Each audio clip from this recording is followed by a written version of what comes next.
Did you know that you do not have to cut out carbohydrates to fix your blood sugar? In fact, the fastest way to fix your blood sugars is actually more about adding foods, not eliminating entire food groups like carbs. And I've seen it firsthand. I have hundreds and hundreds of patients who've turned their numbers around in just days by adding these foods to their regimen. And not just temporarily, they're still able to keep their sugars low without medications for months and even years. So in this video, I'm going to show you how to use each of these 10 foods to fully optimize your biochemistry and reverse insulin resistance on a cellular level so you can bring down your sugars quickly and naturally, and most importantly, sustainably. Before I get into the first one, do me a quick favor. If you want more videos that explain the why behind your body instead of just handing you a pill, hit subscribe, give this a like, and leave me a comment telling me what your morning fasting number was this week. I read them, and the age and numbers of this audience genuinely shape what I cover next. So, let's get into it. Here is what almost no one explains to you in a 12-minute office visit. High blood sugar almost always starts upstream with a hormone called insulin. Insulin is the hormone that unlocks your cells, so glucose, that is the sugar in your blood, can get out of your bloodstream and into the cell where it belongs. When you have spent years riding the blood sugar roller coaster, your cells stop answering the door. The insulin knocks, and the cell stays shut. We call that insulin resistance. Your pancreas pumps out more and more insulin to compensate. Your blood sugar climbs anyway, and the standard answer is a prescription that pushes even more insulin into a system that is already drowning in it. The system makes money when you stay sick, not when you get well. That is economics, not malice. There is no revenue and no time on a short office visit to teach you how food talks directly to your insulin receptors, so I am going to. My name is Dr. William, and every one of these 10 foods does one of 3 jobs. It slows the sugar coming in, it cools the inflammation that keeps your cells deaf to insulin, or it wakes the insulin receptor back up so your own body does the work it was designed to do. You do not have to do all 10 tomorrow. Add them in over the next couple of weeks and stack them. Let me show you the first one. The first food is fenugreek seeds. These are small, hard, amber-colored seeds, and you can find them in the spice aisle of almost any grocery store for a couple of dollars. If you ignore this one because it sounds exotic, you are walking past one of the most powerful blood sugar tools on the shelf, and it costs less than your coffee. Here's what fenugreek does inside you. The seed is packed with a soluble fiber called galactomannan. When it hits the water in your stomach, it swells into a thick gel, and that gel physically slows how fast your stomach empties carbohydrates into your small intestine. Slower emptying means the sugar trickles into your blood instead of flooding it. No flood, no giant spike, no panic dump of insulin. On top of that, fenugreek carries an amino acid that nudges your pancreas to release insulin more efficiently and helps your muscle cells take up glucose. In my own practice, I have watched fasting numbers come down within a week or 2 on this alone. To use it, take 1 teaspoon of the whole seeds and soak them in a glass of water overnight. In the morning, drink the water and eat the softened seeds before breakfast. If the slightly bitter taste is too much, grind them and stir a half teaspoon into yogurt or sprinkle it over your eggs. Start low. This fiber is strong and your gut needs a few days to adjust. Number 2 is cinnamon, and you almost certainly already have it in your cupboard. But the kind you have matters, and most people grab the wrong one. The common grocery cinnamon is cassia, and it carries a compound called coumarin that is hard on the liver in large daily doses. The one you want is Ceylon cinnamon, sometimes labeled true cinnamon. It is milder, it is safer to take every day, and it is the one I tell my own patients to buy. What makes cinnamon work is a group of polyphenols. Those are natural plant compounds that behave almost like insulin themselves. They help your insulin receptors grip glucose more tightly, and they slow your stomach from emptying too fast after a meal. The effect is real, and it is measurable. Research out of the Human Nutrition Program at the USDA found that under half a teaspoon a day meaningfully lowered fasting glucose in adults with type 2 diabetes. If you skip this one, you are leaving an easy win sitting in your spice rack. Use about a quarter to a half teaspoon of Ceylon cinnamon a day. Stir it into your oatmeal, your coffee, or a smoothie. The trick is to pair it with a carbohydrate meal, because that is exactly when you want your receptors gripping harder and your stomach slowing down. Third on the list is broccoli sprouts. And I want you to pay close attention here, because this one is the most underused food in this entire video. Not full broccoli, the little 3-day-old sprouts. Ignore the distinction and you miss almost all the benefit. Broccoli sprouts are loaded with a compound called sulforaphane, and the sprouts contain somewhere between 50 and 100 times more of it than a head of mature broccoli. Sulforaphane does something none of the other foods on this list do quite as directly. It goes to your liver and quiets down the overnight glucose factory. Your liver makes sugar while you sleep, and in insulin resistance, it makes far too much, which is why so many of you wake up with a high fasting number you cannot explain. A 2017 study from Lund University in Sweden gave concentrated sulforaphane to people with type 2 diabetes and brought their fasting blood sugar down measurably, with the strongest effect in exactly the people whose sugar was hardest to control. You can grow broccoli sprouts on your own counter in a jar for pennies, or buy them in the produce section. A small handful, a quarter cup, on a salad or a sandwich most days is plenty. Do not cook them hard, because high heat destroys the active compound. Eat them raw or barely wilted. So far, every food has done the same quiet work, slowing the sugar down or waking the receptor up, and we are only 3 in. The next 4 are the ones that change the meals you are already eating. If a friend or someone in your family is fighting their numbers too, send them this video, because this is the stuff no one sat them down and explained. Anyway, number 4 is the avocado. Most people think of it as a fat to avoid because of the calories, and that fear is costing them. The fat in an avocado is monounsaturated fat, the same family as olive oil, and it is one of the most blood sugar-friendly things you can put on a plate. The reason is simple.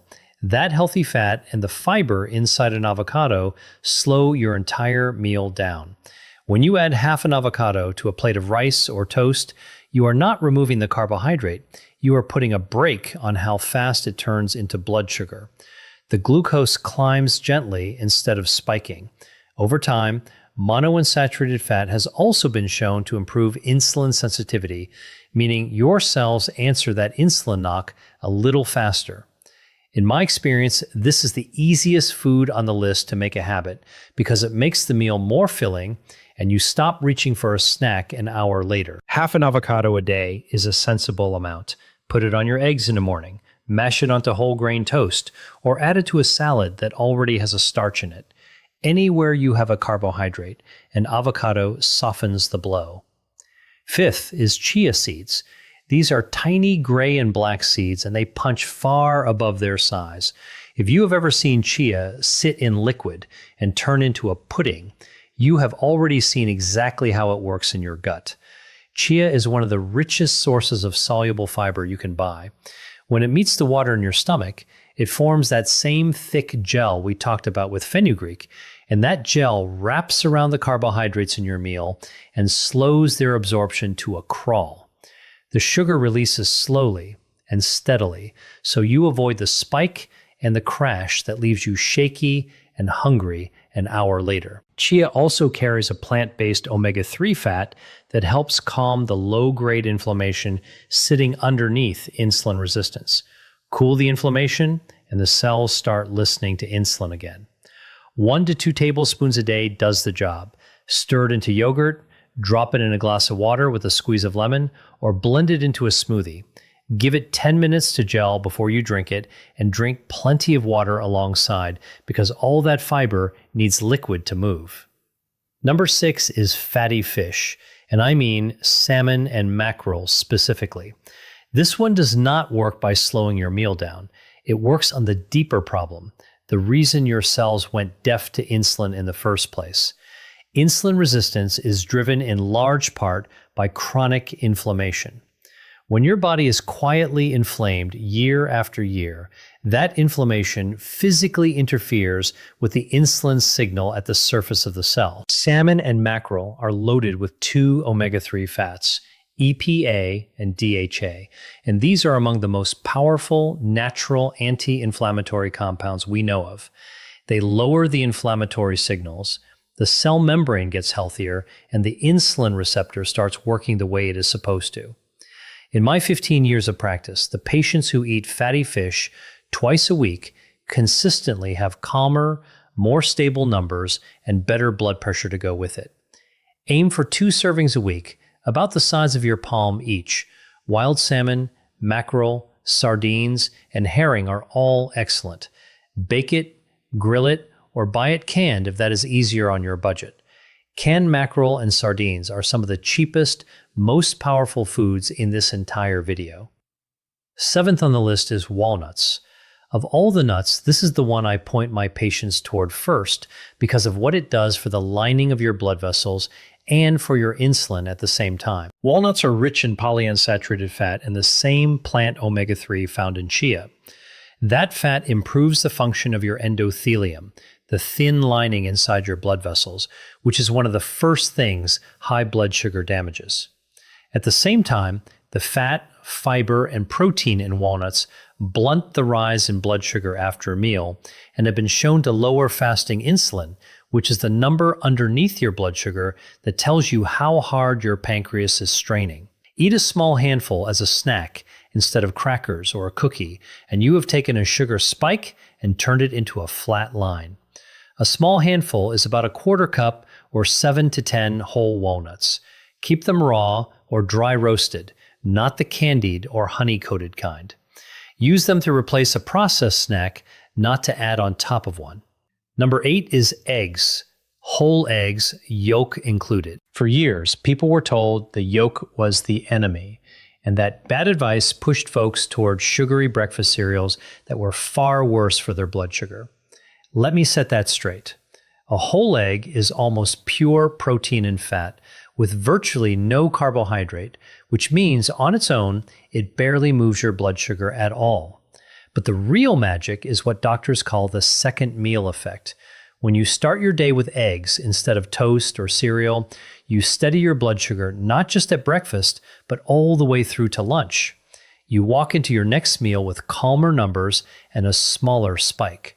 The protein and fat also keep you full, so the mid-morning cravings that send you toward the cookie jar quietly disappear.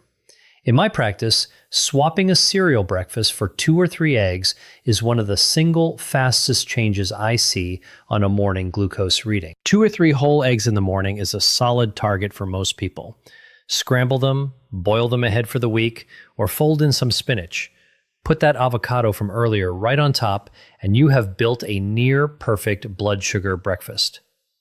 Number 9 is apple cider vinegar, and this is the one with the fastest visible effect on a glucose meter of anything on this list.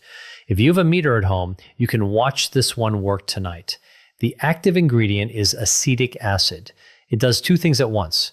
It slows your stomach from emptying, so the carbohydrates in your meal arrive in your bloodstream gradually, and it helps your muscles pull glucose out of your blood and use it for fuel. The research here is strong. Work led by Dr. Carol Johnston at Arizona State University found that a tablespoon of vinegar before a carbohydrate meal lowered the after-meal blood sugar spike by roughly 20 to 30% in people with insulin resistance. That is a drug-sized effect from something that costs a few dollars a bottle. Take 1 tablespoon, and this matters, dilute it in a full glass of water 10 to 15 minutes before a meal that has carbohydrates in it. Always dilute it, never drink it straight because the acid is hard on tooth enamel and the throat. And if you take any medication for blood sugar already, talk to your doctor first because vinegar plus that medication can push your sugar down faster than you expect. The 10th food is lentils, and this one proves the whole point of this video. Lentils are a carbohydrate and they will lower your blood sugar. Here's how that works. Lentils are built from a slow carbohydrate called resistant starch, wrapped in soluble fiber and a healthy dose of plant protein. That combination means the glucose inside the lentil is released into your blood slowly and steadily over hours instead of all at once. They actually carry the second meal effect too, so a bowl of lentil soup at lunch gives you steadier sugar into the evening. Clinically, swapping white rice or white potato for lentils a few times a week is one of the most reliable ways I know to bring down an A1C, which is your 3-month average blood sugar. Aim for half a cup to a cup of cooked lentils a few times a week. Use them in a soup, a stew, or a cold salad with that olive oil and a splash of the vinegar we just covered. They are filling, they are cheap, and they stretch a meal further than almost anything else. Let me tell you about someone I will call Donna. 63 years old, recently retired, came to me frightened because her fasting sugar was sitting around 180, and her doctor had just told her it was time to add a second medication. She did not want to spend the rest of her life climbing the medication ladder, and she was scared of where this was heading because she had watched her own mother lose toes and then her eyesight to this same disease. We did not cut her carbohydrates to nothing. We added eggs and avocado in the morning instead of cereal, a tablespoon of vinegar before her bigger meals, lentils swapped in for the white rice, walnuts instead of the afternoon cookie, fatty fish twice a week, cinnamon in her coffee, and broccoli sprouts on her sandwich at lunch. Within the first week, her fasting numbers started dropping. Within 3 months, working alongside her own doctor, she had come down off that second medication entirely, and her A1C had moved from the diabetic range back toward normal. 2 years later, it is held. She did not starve herself. She ate more food, just the right food, and her own body did the rest. So let me tie all 10 of these together because this is the reason they work when cutting carbs alone fails.